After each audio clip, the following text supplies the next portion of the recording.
ஒரு குடும்பத்தில் ஒரு வரவு இருக்கு அப்படின்னா சந்தோஷப்படுவோம். அது பண வரவாக இருந்தாலும் சரி, ஒரு உறுப்பினர் சேர்க்கையாக இருந்தாலும் சரி. இதே செலவு அப்படின்னா பயப்படுவோம் இல்லையா? அதே பண செலவாக இருந்தாலும் சரி, ஒரு உறுப்பினரோட இழப்பாக இருந்தாலும் சரி. அதாவது பிறப்பு இறப்பு அப்படிங்கிறத பற்றி நம்ம பேசிட்டு இருக்கோம். இங்கே மின்காலத்தில் வந்து பார்த்தீங்கன்னா பிறப்பு அப்படிங்கிறது எல்லாருக்குமே சந்தோஷமாக தான் இருந்தது. இறப்பு அப்படிங்கிறது மிகப்பெரிய துக்கமாக இருந்தது. இவன் நம்மளை விட்டுட்டு போயிட்டாங்களே அப்படிங்கிற ஒரு துக்கம் வந்து ரொம்பவுமே அதிகமாக இருந்ததுனால தான் 10 நாள் நம்ம வந்து விமர்சையாக அதை வந்து நினச்சி பார்த்து ரொம்ப பிரபல்யமாக அதை வந்து பண்ணிட்டு இருந்தோம். அவர்களோட நினைவுகளை சாந்தப்படுத்திட்டு எல்லா விதமான சாங்கியங்களையும் பண்ணிட்டு இருந்தோம். இன்னைக்கு ஒரே நாளில் முடிச்சுட்டு எல்லாரும் கிளம்புறதுக்கான பாசிபிலிட்டி தான் பார்க்குறாங்க. ஏன் அப்படி நடக்குது அப்படின்னு யோசிச்சிங்கன்னா, பிறப்பு அப்படிங்கிறது இன்னைக்கு எல்லாருக்குமே பயமா இருக்கு, இறப்பு அப்படிங்கிறது எல்லாருக்குமே சந்தோஷமா இருக்கு. காரணம், இன்னைக்கு இறப்பு வரதுக்கு முன்னாடியே பலவிதமான நோய்கள் வந்துடுது. அந்த நோய்களை சார்ந்து மக்கள் வந்து அவங்கள கவனிக்க வேண்டிய ஒரு சூழ்நிலைக்கு ஆளாக்கப்படுறாங்க. அப்போ பல வருடங்கள் அவங்கள கவனிச்சு டயர்டாகி இவங்க இறந்துட்டா போதும், பாவம் இவ்வளோ கஷ்டப்படுறாங்களே அப்படிங்கிற அளவுக்கு அவங்க மனது தள்ளப்படுது. ஸோ இறந்துட்டாங்க அப்படின்னு நல்ல வேலை, இதுக்கு மேலேயும் கஷ்டப்படாம இறந்து போனாங்களே, அது வரைக்கும் சந்தோஷம் அப்படின்ற அந்த மனநிலைக்கு தள்ளப்பட்டுறாங்க.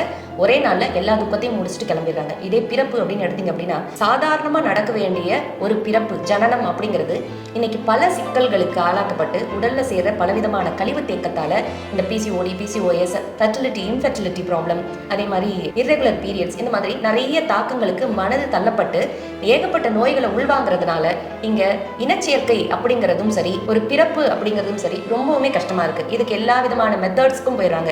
எல்லா இப்போ சொல்லப்படுற ஐவிஎஃப் மெத்தடாக இருக்கட்டும், இல்லை ஒரு டெஸ்ட் டியூப் பேபியாக இருக்கட்டும், இல்லை வந்து பார்த்தீங்கன்னா இன்னைக்கு அதையும் தாண்டி வாடகை தாய் அப்படிங்கிற லெவலுக்கு கூட போயிடுறாங்க. அப்போ தன்னோட குழந்தையே இல்லை அப்படிங்கிற அந்த ஒரு நினைப்பு வந்து பார்த்தீங்க அப்படின்னா ஆயுள் முழுவதும் தொடரும். என்னதான் வந்து தன்னோட கர்ப்பப்பையில வச்சு அந்த குழந்தை பெற்றிருந்தாலுமே கூட பார்த்தீங்க அப்படின்னா, இன்னும் சொல்ல போனால் அது வந்து சிசேரியன் முறையில் இன்னும் பெற்றெடுக்கிறவங்க அதுக்கடுத்து ஃபேஸ் பண்ணுற ப்ராப்ளம்ஸ், ஃபிசிக்கலாக ஃபேஸ் பண்ணுற ப்ராப்ளம், மென்டல் ஸ்ட்ரெஸ், அதனால ஏற்படுற ஃபினான்ஷியல் ஸ்ட்ரகிள்ஸ், இதெல்லாமே சேர்ந்து பார்த்தீங்க அப்படின்னா இன்னைக்கு பிறப்பே இல்லைனாலும் கூட போதும் அப்படிங்கிற அளவுக்கு வந்து அந்த மனது வந்து போயிட்டு இருக்கு. அப்போ பிறப்பும் இறப்பும் இங்கே வந்து வேற ஜோனலுக்கு அப்படியே மாறிடுச்சு அப்படிங்கிறத நம்ம இங்கே பார்க்கலாம். அப்போ இதை அப்படியே சீர்தூக்கி ரிவர்ஸ் கொண்டு வரணும் அப்படின்னா ஒரே விஷயம், உடல்ல இருக்கிற நோய்களை முதல்ல களையும் போது இந்த மெட்டர்னிட்டி அப்படிங்கிறது ரொம்பவுமே சுகமான ஒரு விஷயமா இருக்கும். இன்னும் சொல்ல போனால் சுகப்பிரசவமே வலி இல்லாமல் குழந்தை பிறக்கும் அப்படிங்கிறது தான் இங்கே நீங்கள் புரிஞ்சுக்க வேண்டிய ஒரு விஷயம். வலியே இல்லாமல் குழந்தை பெற்றுக்கிறது எப்படிங்கிறது நிறையவே இருக்குது, நிறைய வழிமுறைகள் இருக்குது.